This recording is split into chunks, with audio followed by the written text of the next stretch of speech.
STA TV Media Syiar Islam. Bismillahirrahmanirrahim. Assalamualaikum warahmatullahi wabarakatuh. Alhamdulillah ya hamdan katsira tayyiban mubarakan fih mubarakan alaih kama yuhibbu rabbuna wa yarda. Wa usalli wa usallim ala nabiyina al-karim Muhammadin wa ala alihi wa ashabihi wa man tabi'ahum bi ihsanin ila yaumiddin. Saudara-saudaraku, kaum muslimin dan kaum muslimat rahimani rahimakumullah, sahabat pendengar radio Syiar Aceh 96,1 FM. Alhamdulillah, pada sore hari ini Allah Subhanahu wa taala kembali mempertemukan kita melalui ruang dengar studio radio Syiar Aceh 96,1 FM, dan pada sore hari ini kita akan membahas sebuah permasalahan yang saya rasa cukup penting, yaitu bagaimana muamalah atau bagaimana Rasulullah SAW menghadapi orang-orang yang mereka ditimpa dengan musibah. Ya, kita ketahui dari hikmahnya Allah Subhanahu wa taala, manusia tidak akan terlepas daripada yang namanya musibah. Bahkan siapa yang mereka ingin selalu mendapatkan keselamatan tanpa ada ujian, maka itu sesuatu yang tidak akan mungkin didapatkan di dunia ini. Ya, makanya Allah Subhanahu wa taala menguji manusia, mencoba manusia untuk menyaring mana di antara manusia yang mereka sabar dengan ujian dan cobaan yang diberikan oleh Allah, mana di antara manusia yang jujur keimanannya kepada Allah, dan siapa pula di antara mereka yang bohong imannya kepada Allah. Ahasiban nas ayyutraku ayyakulu amanna wa hum la yuftanun walaqad fatanna alladhina min qablihim falya'lamanna Allahu alladhina shadaqu wa la'lamanna al-kadhibin. Apakah manusia mereka menyangka begitu saja mereka ditinggalkan untuk mengucapkan keimanan? Tidak. Ya, sampai Allah akan menguji dan mencoba di antara mereka siapa di antara mereka yang jujur dengan keimanannya, dan siapa pula di antara mereka yang bohong dengan keimanannya. Sehingga dengan ujian tersebut, ya seperti yang kita sebutkan tadi, adalah sebagai bentuk ya taslim, menerima gak seseorang kepada Allah dari ujian tersebut. Fal insanu fi hadid dunya, maka manusia ketika dia hidup di dunia ini, labuda yusabu bi musibatin, maka dia harus mendapatkan musibah. Ima fi malihi, ima apakah musibah itu pada hartanya, ataukah musibah itu pada badannya, atau musibah itu pada keluarganya. Maka wa min anfair umur lil musab ayudfi'anu nara musibatihi bibardi ta'asi bi ahlil masaib. Maka di antara hal yang paling bermanfaat, hal-hal yang akan bisa memadamkan ya api musibah tadi, kegelisahan, kegalauan, ya kesempitan, kekecewaan, ya adalah dengan kita mengikuti orang-orang yang mereka telah mendapatkan musibah. Wa ya'lama anna fi kulli baitin, dan perlu diketahui setiap rumah-rumah yang ada di sekitar kita, bahkan seluruh rumah yang ada di muka bumi ini, maka pasti di rumah itu ada musibah yang Allah berikan kepada mereka. Bahkan walau fatasya lam yara fin nas ila mubtala. Maka kalau seandainya engkau menyelidiki, tidak ada satupun di antara manusia kecuali dia akan diuji. Ya, apakah meninggal orang yang dia cintai, meninggal istrinya, meninggal ibunya, meninggal anaknya, meninggal saudaranya. Tidak ada satupun manusia di dunia ini, rumah yang kita ketahui, ya pasti dia akan mendapatkan musibah. Ya, atau dia mendapatkan sesuatu yang tidak dia sukai. Sakit, dia sakit, anak yang sakit, keluarga yang sakit, atau yang semisalnya.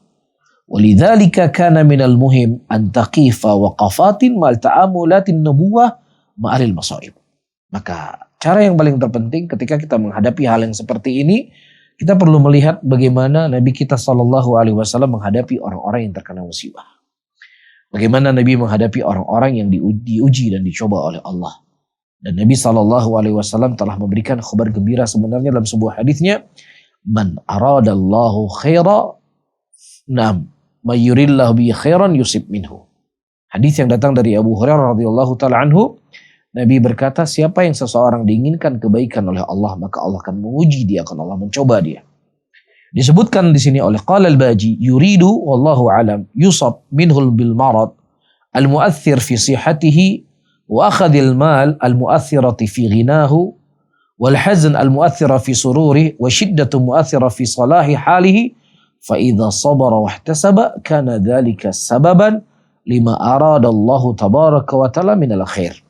Disebutkan oleh Baji rahimahullah, yuridu, diinginkan oleh Nabi SAW, may yuridillahu bi khairan yusib minhu, barang siapa yang seseorang diinginkan kebaikan oleh Allah, maka Allah akan menguji dia.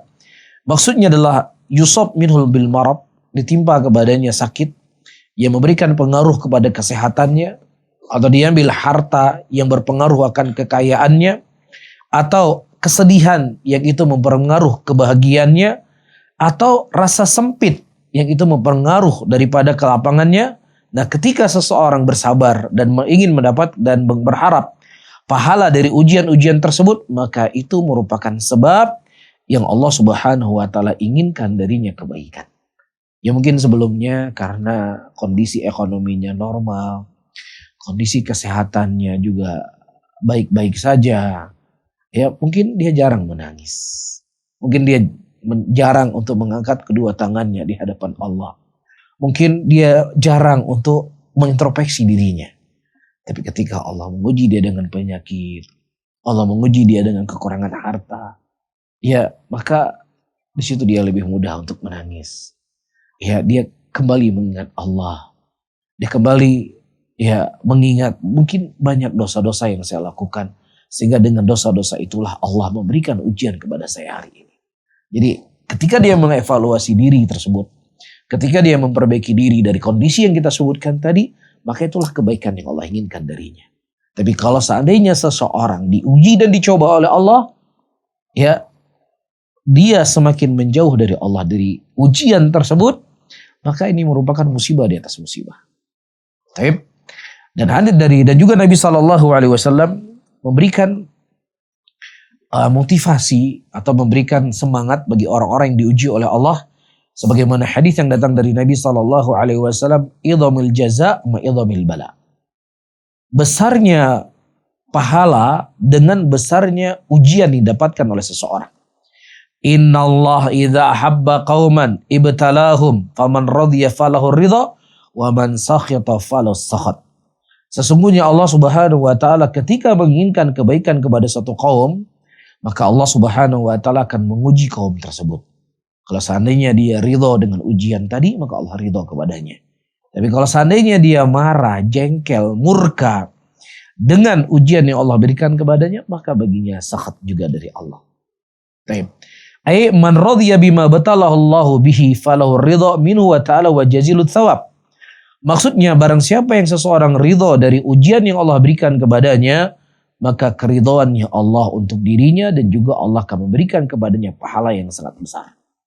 Dan sebaliknya wa man kariha bala Allah wa faza'a lam yarda biqada'ihi falahu sakhat minhu ta'ala wa alimul adab wa man ya'mal su'an yujza'u bih. Begitu juga barang siapa yang seseorang benci dengan balanya Allah, iya, kemudian dia tidak ridha dengan keputusan Allah, maka baginya kemurkaan Allah Subhanahu wa taala dan azab yang pedih akan dia rasakan. Wa may ya'mal su'an yujza'u bih. Karena siapa yang seseorang beramal dengan kejelekan, maka dia akan mendapatkan balasan. Apakah balasan itu di dunia atau balasannya di akhirat? Dan di antara bentuk kejelekan yang seseorang lakukan adalah ketika Allah menguji dan mencoba dia, kemudian dia justru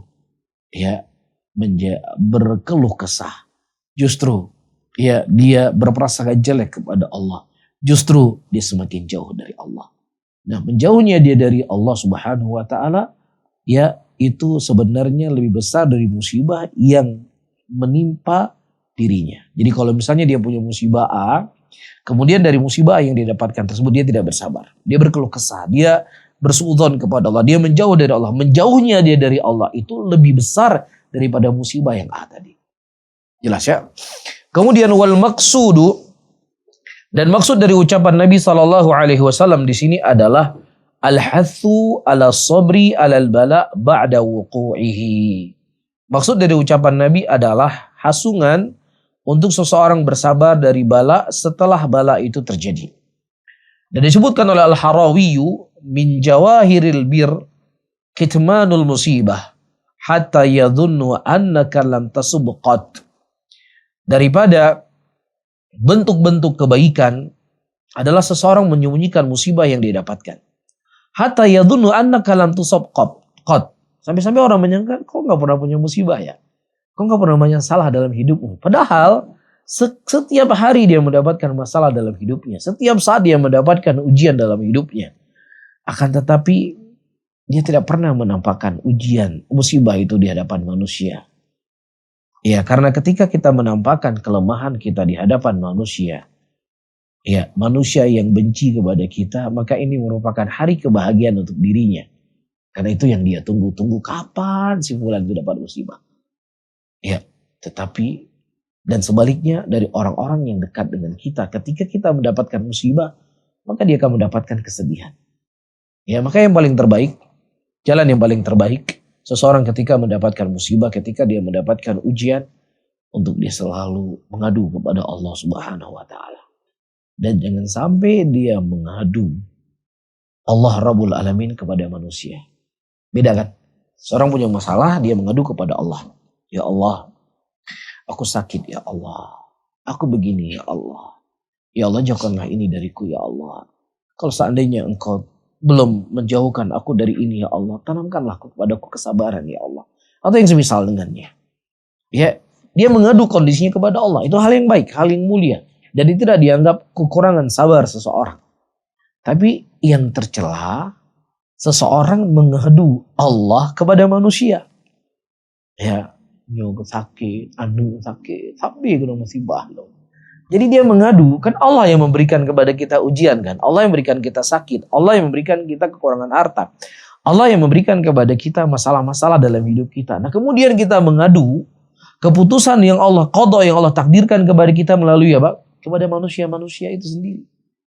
Bagaimana sesuatu masuk akal? Kita mengadu zat yang maha penyayang kepada kita dengan manusia yang belum tentu sayang sama kita. Ya, makanya di sini disebutkan, dari bentuk kebaikan adalah menyembunyikan musibah yang dia dapatkan. Ya, sampai-sampai engkau disangkain oleh orang kau tidak mendapatkan musibah apapun. Qala ba'duhum al-aqil yaf'alu fi awal yawmin minal musibah ma yaf'alul jahil ba'da ayyam. Wa man lam yasbir sabar al-kiram sallul bahaim. Masya Allah. Taib. Bahkan sebagian mereka mengatakan al-aqil, orang yang berakal, yaf'alu fi awal yaumin, yang dia lakukan di awal dia mendapatkan musibah adalah apa yang dilakukan oleh orang-orang jahil setelah dia mendapatkan musibah. Ya, orang jahil ya, ketika dia mendapatkan musibah. Ya, lisannya berucap dengan ucapan yang jelek, tangannya kadang melakukan hal yang jelek. Nah, kapan orang jahil ini kondisi dia sudah normal kembali? Ketika dia mendapat musibah kapan? Setelah beberapa hari. Sudah mulai tenang lagi dia. Sudah mulai normal lagi dia. Nah, orang yang berakal, ketika dia mendapatkan musibah, ya, dia melakukan seperti orang jahil melakukan setelah sekian hari. Jadi sekarang kita mau digolongkan kepada orang jahil atau kepada orang yang berakal? Ya, ketika kita mendapatkan musibah. Nah, orang jahil seperti kita sebutkan tadi. Ya, apakah misalnya mendapatkan musibah, dicela oleh orang, difitnah oleh orang, dighibah oleh orang, ya orang jahil, dia akan keluar sumpah serapah.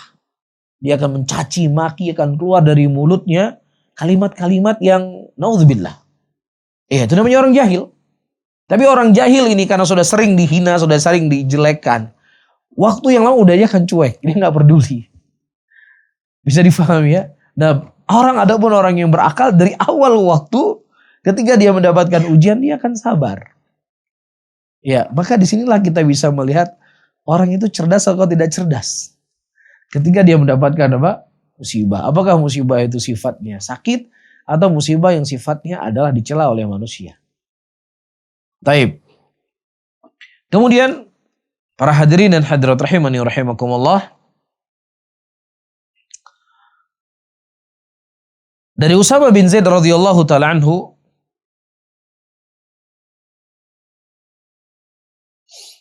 atau sebelumnya, waman lam yasbir sabar al-kiram, Nah, kalau seandainya seseorang tidak bersabar dengan sabarnya orang-orang yang mulia ketika dicoba dan diuji oleh Allah, maka hakikatnya dia itu seperti berjalannya hidup seperti binatang.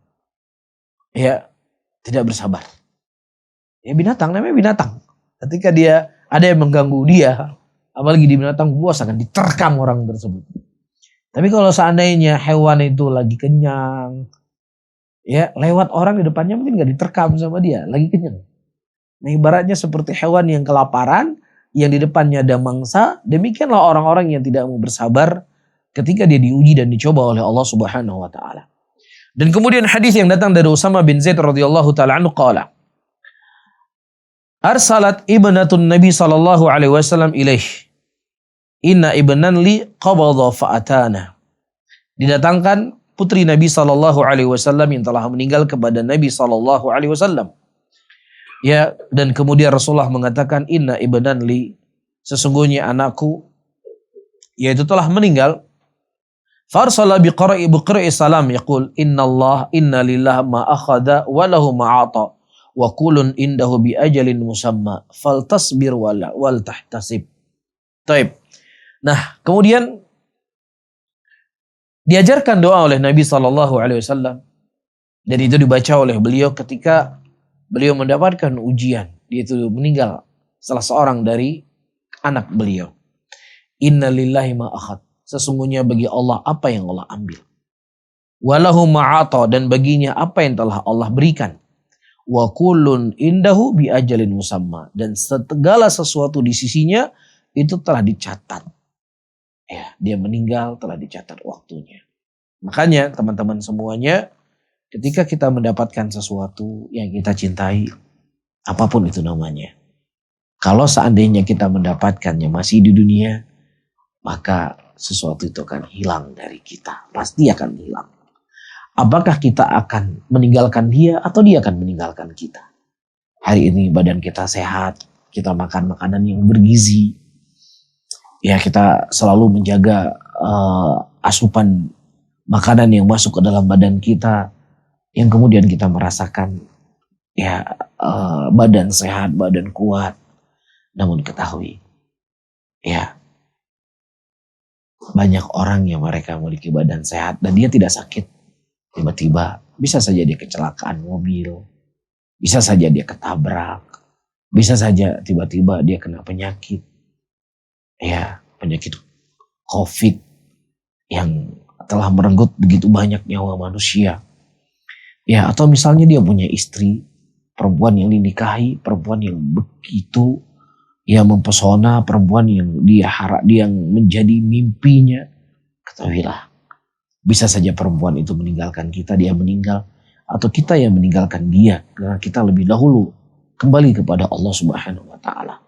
Maka di antara hal yang paling terpenting para hadirin dan hadirat rahimani wa rahimakumullah, ketika kita hidup di dunia ini, kita mendapatkan sesuatu yang paling kita cintai, maka kita tanamkan pada diri kita sesuatu yang saya cintai ini akan hilang dari saya. Maka ini sangat memudahkan kita untuk apa? Sangat mudah bagi kita untuk bisa bersabar ketika itu hilang dari kita. Kita tidak mengharapkan, tetapi itu sesuatu akan terjadi. Sesuatu akan terjadi. Demikian disebutkan oleh para ulama. Maka Nabi SAW mengatakan, faltasbir wal tahtasib. Maka bersabarlah dan mengharaplah pahala. Kemudian para hadirin dan hadirat rahimani wa rahimakumullah, pernah juga Nabi SAW ketika beliau didatangkan anak beliau yang sudah meninggal, terlihat ya berlinang air mata Rasulullah SAW. Kemudian Sa'd bin Ubadah radhiyallahu taala anhu berkata, "Ya Rasulullah, ma hadza?" Ya Rasulullah, apa ini ya Rasulullah? Maksudnya sekali bernabi pun menangis ketika anaknya meninggal. Kok bisa Nabi itu menangis? Padahal ini kan titipan Allah. Iya, yang itu bisa diambil oleh Allah kapan saja. Kemudian Nabi SAW menjawab, "Hadi rahmatun ja'alallahu fi qulubi ibadihi wa innama yarhamullahu min ibadihi ar-ruhama." Hanya saja ini merupakan rahmat yang Allah jadikan dari hati hamba-hambanya yang beriman. Hanya saja Allah merahmati dari hamba-hambanya yang itu juga merahmati. Jadi menangisnya Rasulullah SAW ketika meninggal anak beliau itu adalah sebagai bentuk rahmat yang Allah berikan kepada hati orang-orang yang beriman. Ya, jadi ada orang yang meninggal, keluarganya meninggal, kerabatnya meninggal, dia nggak nangis, dia ketawa-ketawa. Itu menunjukkan nggak ada rahmat dalam hatinya. Dia senang dengan meninggal orang yang dia cintai, ini sesuatu yang di luar logikanya manusia. Atau sebaliknya ada orang yang dia meninggal, orang-orang yang dekat dengan dia meninggal, dia teriak-teriak, dia sobek bajunya, dia pukul-pukul wajahnya, dia berteriak-teriak, ini juga salah. Ya, tetapi seperti kondisi dan keadaan Nabi kita SAW menangis, tapi menangis sekedarnya. Dan itu sebagai bentuk rahmat. Ya. Innallaha ma'akhad. Ma'nahu al-hathu ala sabr wa taslim liqada'ilah wa takdirih. Maksudnya ucapan Nabi SAW tadi, inna lillahi ma'akhad. Sesungguhnya bagi Allah apa yang Allah ambil. Di sini maknanya adalah hasungan untuk seseorang bersabar dan menerima dari qada'nya Allah Subhanahu wa taala dan takdirnya Allah. Fa inna hadzal ladzi akhadha minkum kana lahu la lakum. Ya sesungguhnya apa yang Allah ambil dari kalian itu milik Allah, bukan milik kalian. Kita lahir di muka bumi ini dalam keadaan kita nggak punya apapun di badan kita, satu helai benang pun nggak ada. Wallahu akhrajakum min butuni ummahatikum la ta'lamuna syai'ah. Allah Subhanahu wa taala mengeluarkan kalian dari perut-perut ibu kalian dalam keadaan kalian tidak mengetahui apapun. Ya, gigi pun kita nggak punya, kita nggak bisa berjalan, kita nggak bisa berlari. Ya, kita nggak bisa mengunyah, kita nggak bisa berbicara, kita nggak bisa mengambil. Ya, kemudian dari taufiknya Allah, Allah memberikan kita gigi, Allah memberikan kekuatan kita bisa berjalan, Allah memberikan kekuatan kita bisa mengambil. Yang tadinya kita nggak punya satu benang pun di badan kita, kemudian Allah berikan kepada kita pakaian, Allah berikan kepada kita rezeki, Allah berikan kepada kita harta, Allah berikan kepada kita anak dan seterusnya. Dan itu semuanya para hadirin dan hadirat rahimani wa rahimakumullah adalah titipan yang dititip oleh Allah kepada kita, bukan milik kita. Taib. Falam ya'khud illa ma huwa lahu. Tidaklah diambil kecuali itu adalah pemiliknya. Fayambaghi alla tajza'u kama la yajza'u man istaradat min huwadiyah aw 'ariyah. Ya, maka sepantasnya seseorang tidaklah dia berkeluh kesah. Ya, tidak dia sempit hidupnya ketika dia mendapatkan musibah. Sebagaimana ada orang yang menitipkan kita sebuah barang. Iya, dititipkan kita mobil, dititipkan kita rumah, dititipkan kita motor, dititipkan kita HP. Apapun yang dititipkan sama mereka. Kita begitu lapang memberikan kembali apa yang dia titipkan kepada kita. Bukankah titipan Allah lebih pantas Allah untuk mengambilnya dari kita? Maka ini harus difahami. Ya, ketika kita punya apapun, saya ulangi kembali, ketahuilah itu titipan semuanya. Kesehatan kita titipan.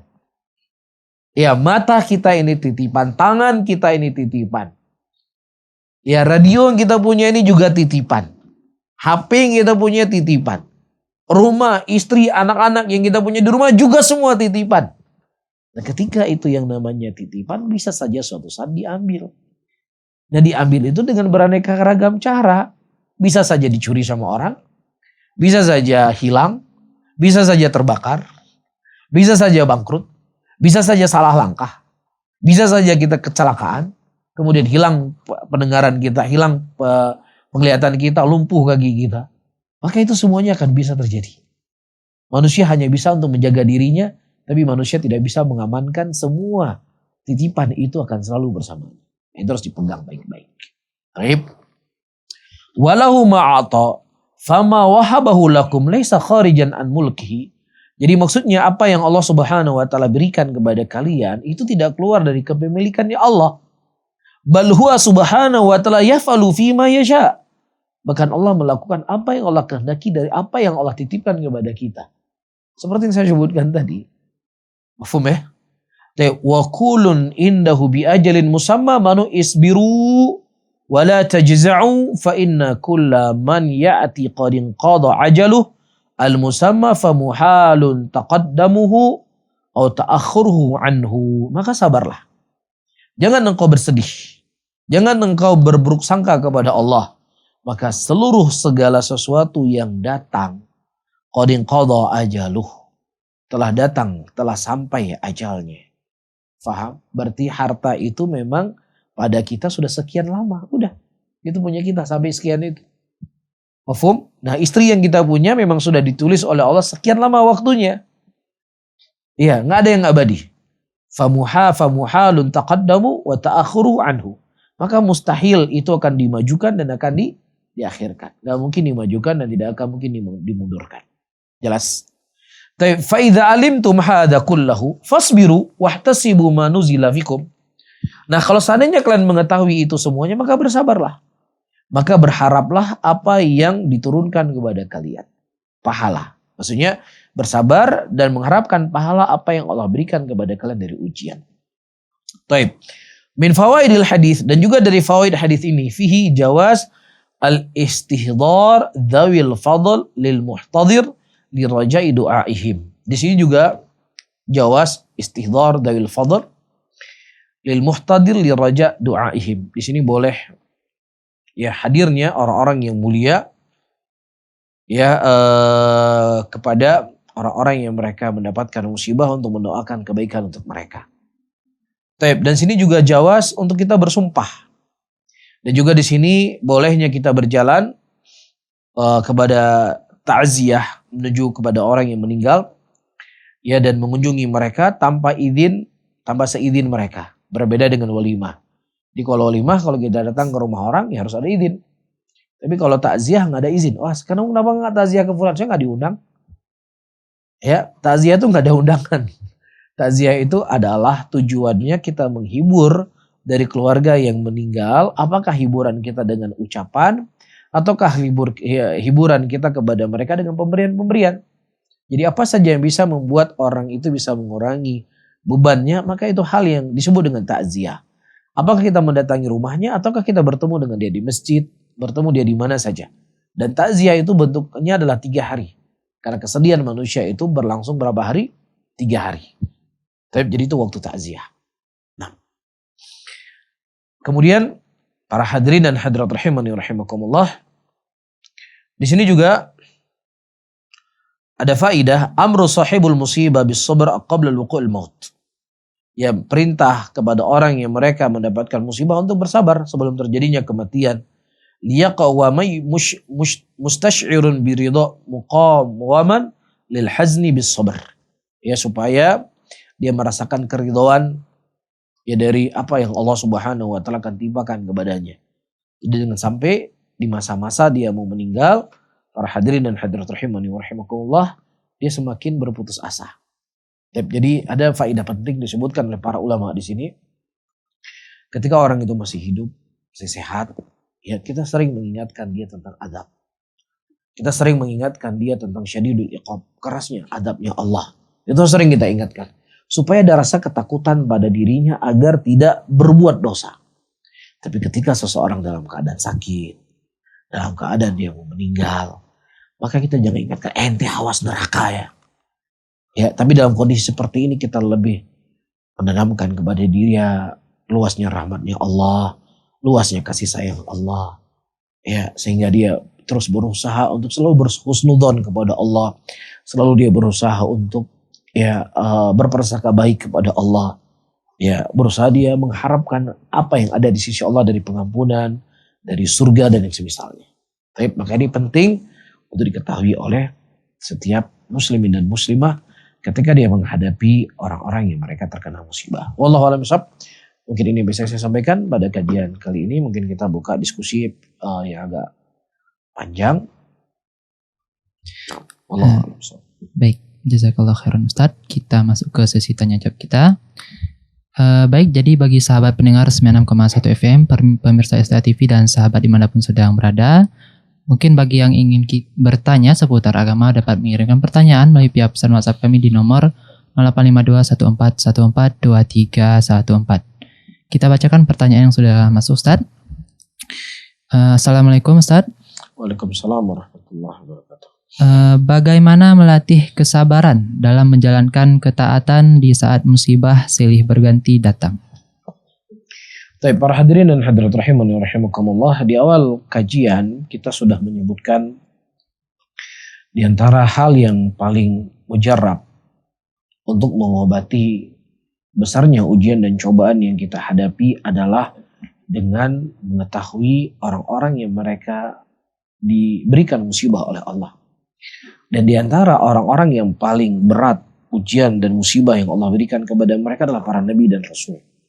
Sebagaimana Nabi mengatakan asyadun nas al-bala, asyadun nas bala'an, thummal anbiya, thummal amsal fal amsal. Kama qala Nabi SAW. Orang yang paling keras mendapatkan ujian, musibah adalah para nabi dan kemudian semisalnya dan semisalnya. Itu yang perlu kita ketahui. Jadi manusia-manusia yang paling dicintai oleh Allah, kekasihnya Allah Subhanahu wa taala, justru mereka adalah orang yang paling keras ujiannya, paling berat cobaannya.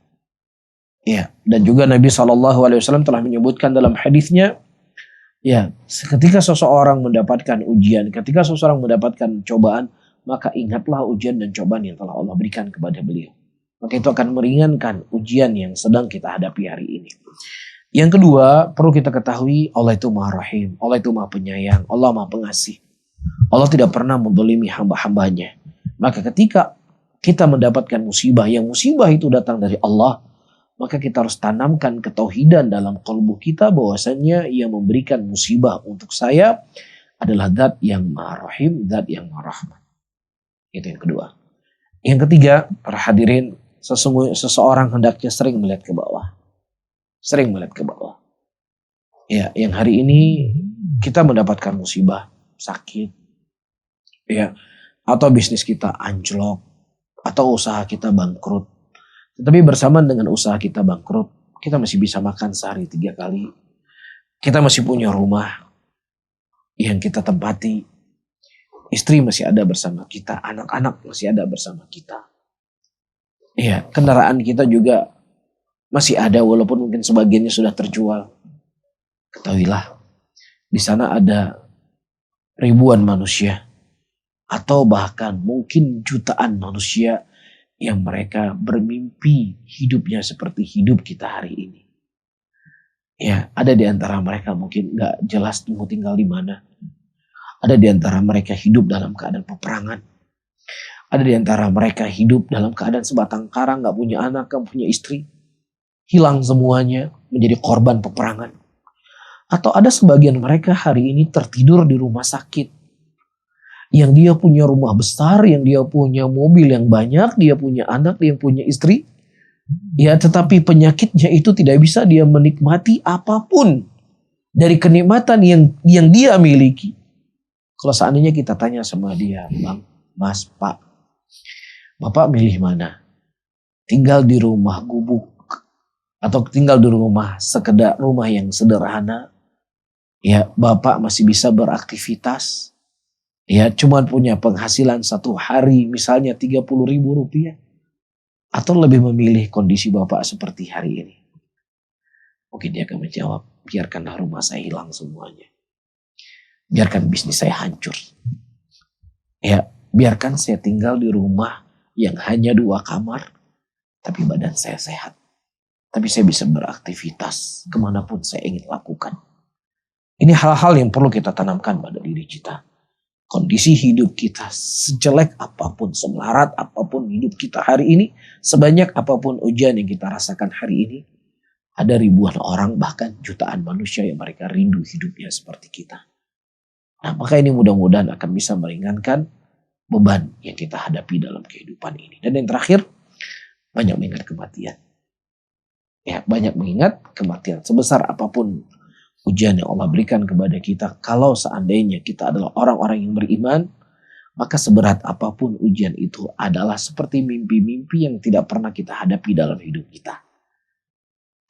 Maka ini juga akan meringankan beban hidup seseorang. Insyaallah, jazakallah khairan Ustaz. Kita masuk ke pertanyaan yang kedua. Assalamualaikum Ustaz. Waalaikumsalam warahmatullahi wabarakatuh. Ada Ummu Unais dari Kaju. Ustaz, saya mau bertanya, jika tetangga atau keluarga atau kaum muslimin lainnya tertimpa musibah, bagaimana sikap terbaik kita?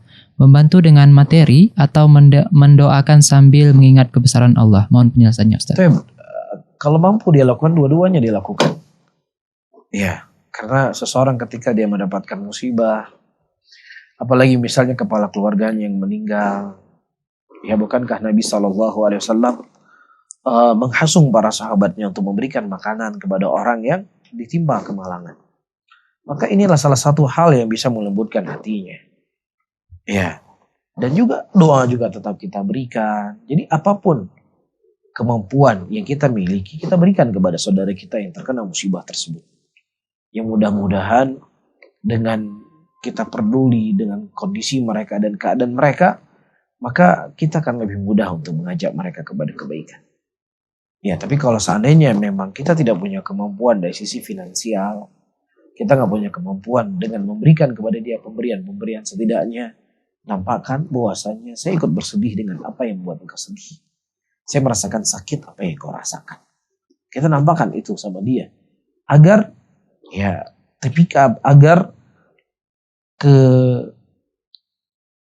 mudorotan tadi atau ujian tadi akan menjadi ringan ketika itu ditanggung bersama-sama. Jadi itu tabiatnya manusia.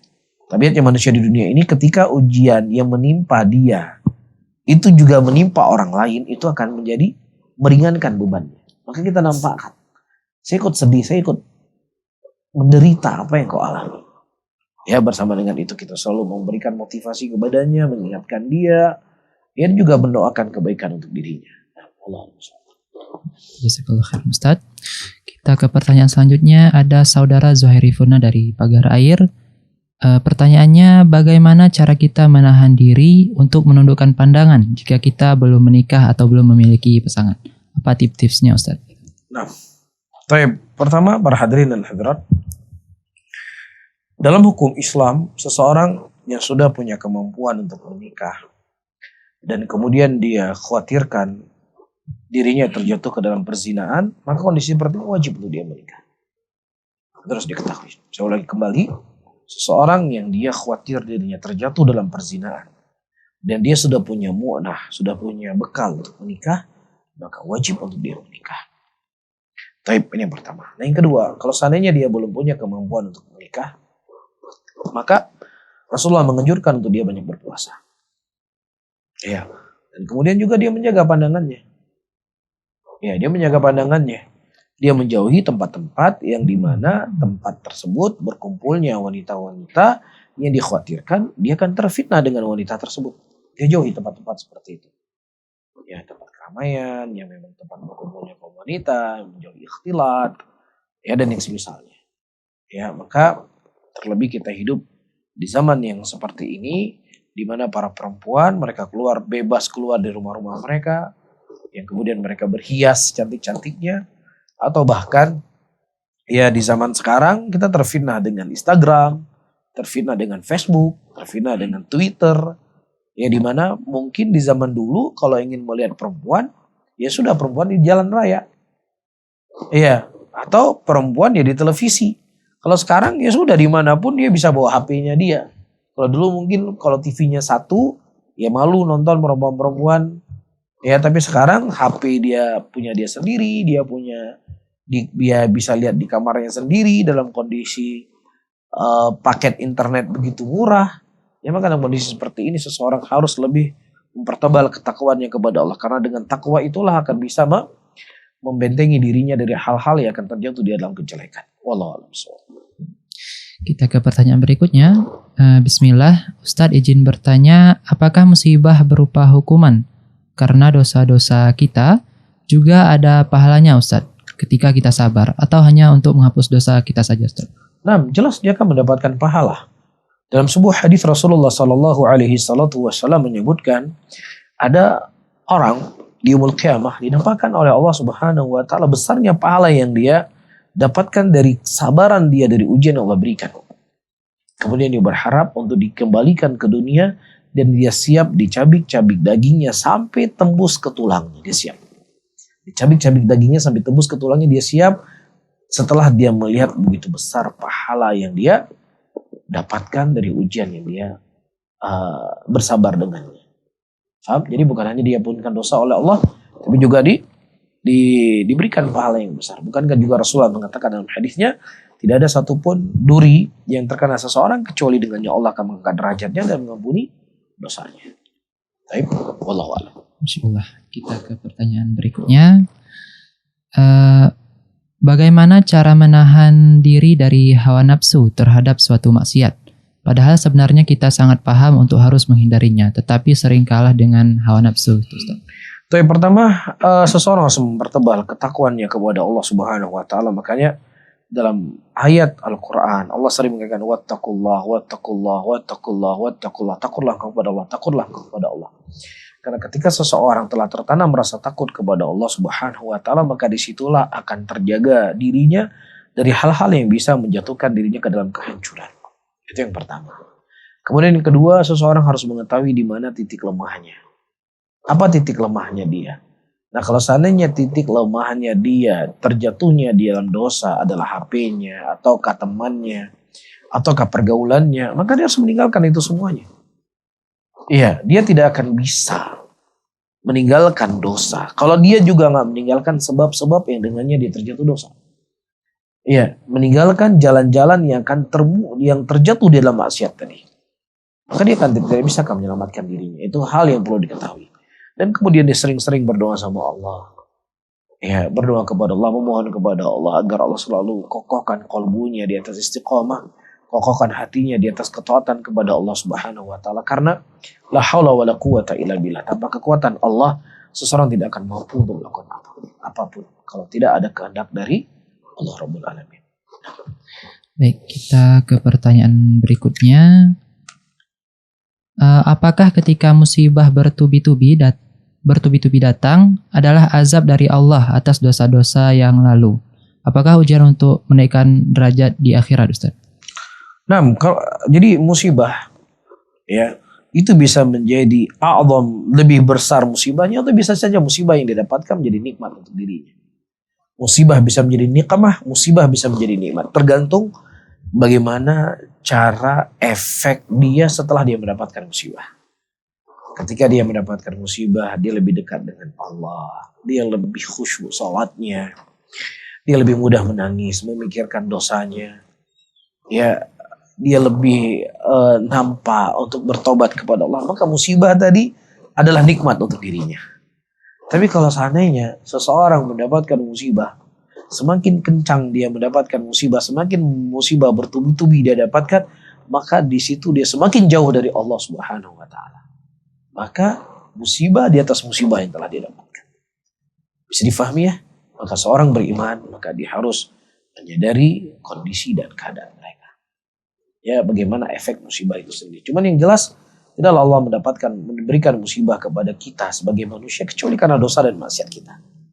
Ya, kalau para nabi dan rasul diberikan musibah oleh Allah bukan karena dosa mereka, tapi untuk mengangkat kedudukan mereka dan menjadi ibrah untuk manusia yang lainnya. Tapi kalau kita mendapatkan musibah, ini mungkin dikarenakan dosa kita. Nah, karena musibah itu adalah sebagai bentuk penghapusan dosa kita, maka kita harus lebih banyak bersabar. Ya, agar itu menjadi sebab pengikisan dari dosa-dosa yang telah kita lakukan. Nah, Allah alam bisawab. Baik, Masya Allah. Kita ke pertanyaan berikutnya. Mungkin ini pertanyaan yang terakhir, Ustaz ya. Assalamualaikum, Ustaz. Waalaikumsalam warahmatullahi wabarakatuh. Apa boleh kita mencari musibah itu sendiri seperti kaum muslimin yang mereka beribadah hingga sakit?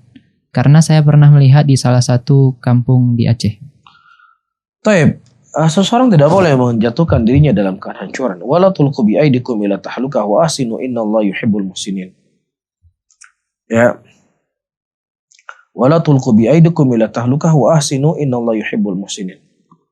Ya, jangan engkau campakkan dirimu pada kehancuran dan berbuat baiklah pada dirimu sendiri, sesungguhnya Allah mencintai orang-orang yang berbuat kebaikan.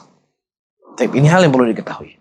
Makanya Rasulullah SAW ketika ada orang-orang yang pada waktu itu mereka beribadah kepada Allah dengan ibadah yang asalnya sudah ada dalam syariat.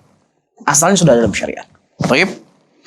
Akan tetapi dia berlebih-lebihan melakukannya. Rasulullah SAW menamakan mereka dengan man raghiba an sunnati falaysa minni.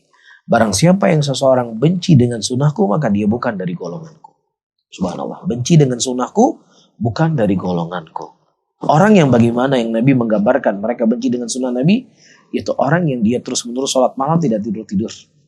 Orang yang dia ingin terus-menerus ibadah tidak ingin menikah. Orang yang dia ingin terus-menerus berpuasa dan dia tidak ingin berbuka. Maksudnya bukan nggak berbuka terus-menerus ya, dia puasa terus setiap saat. Ya, maka ini orang yang benci dengan sunnahku. Nah, apalagi ada orang-orang yang melakukan ibadah yang ibadahnya itu tidak ada asal syariat dalam Islam. Ya, kemudian ibadahnya terlalu berat. Gak boleh makan kecuali yang putih-putih. Ya, gak boleh sentuh istrinya. Itu kan gak boleh sentuh istri kalau kita pergi umroh, pergi haji kan. Yang umroh itu mungkin hitungan harinya cuma beberapa jam saja. Yang hitungan kalau haji itu hanya beberapa hari. Gak sampai berminggu-minggu. Ya, apalagi zaman sekarang ya. Orang sudah sampai ke miqat langsung dia tempat untuk dia melakukan ibadah. Ya, gak lama prosesnya. Ini gak boleh sentuh istri selama setahun. Itu harus terus berpikir, harus terus begini, dan begini.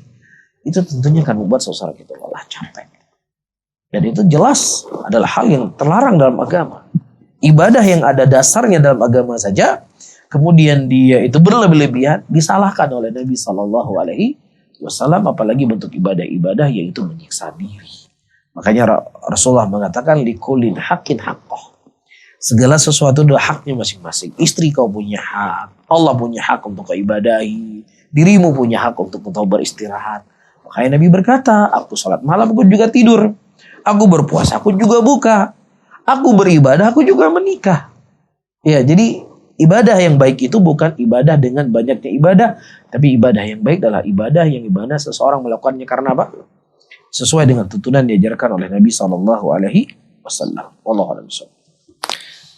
Baik, jazakallah khairan Ustaz atas penyampaian ilmunya. Mungkin untuk penutup hari ini ada nasihat Ustaz untuk Para hadirin dan hadirat rahimani wa rahimakumullah. Ya, tentunya pembahasan yang kita bahas hari ini adalah pembahasan yang kita semua akan mengalaminya. Ya, ketika kita mendapatkan musibah, mendapatkan ujian, perlu kita ketahui semua manusia di muka bumi ini diuji oleh Allah. Tidak ada satupun manusia yang tidak diuji oleh Allah Subhanahu wa taala. Ya, maka jadikanlah ya ini sebagai batu loncatan untuk kita semuanya untuk mendapatkan kebaikan yang lebih besar di akhirat kelak. Ya, memang dunia ini tidak diciptakan oleh Allah Subhanahu wa taala untuk kita tinggal selama-lamanya. Dunia ini senikmat apapun hidup kita cuma sementara. Sesengsara apapun hidup kita juga cuma sementara. Bahkan Nabi SAW mengibaratkan hidupnya kita di dunia ini seperti kita melakukan sebuah perjalanan, kemudian kita berteduh di sebuah pohon. Kita berteduh di sebuah pohon nggak mungkin kita mau pergi ke sebuah tempat. Kita hanya beberapa saat di situ, kemudian kita akan meninggalkan pohon tadi. Demikianlah yang digambarkan oleh Nabi ketika kita hidup di dunia ini. Ya, ketika kita mendapatkan kenikmatan, maka jangan sampai nikmat itu menjadi lalai kita dari menghambakan diri kepada Allah. Begitu juga ketika Allah memberikan kepada kita musibah, ketahuilah, jangan sampai musibah itu jadi sebab kita semakin menjauh dari Allah Rabbul Alamin, tapi kita jadikan musibah itu sebagai bahan untuk kita mengintrospeksi diri kita. Ini karena dosa-dosa dan maksiat yang saya lakukan. Wallahu a'lam bishawab. Barakallahu fikum wa jazakumullahu khairan.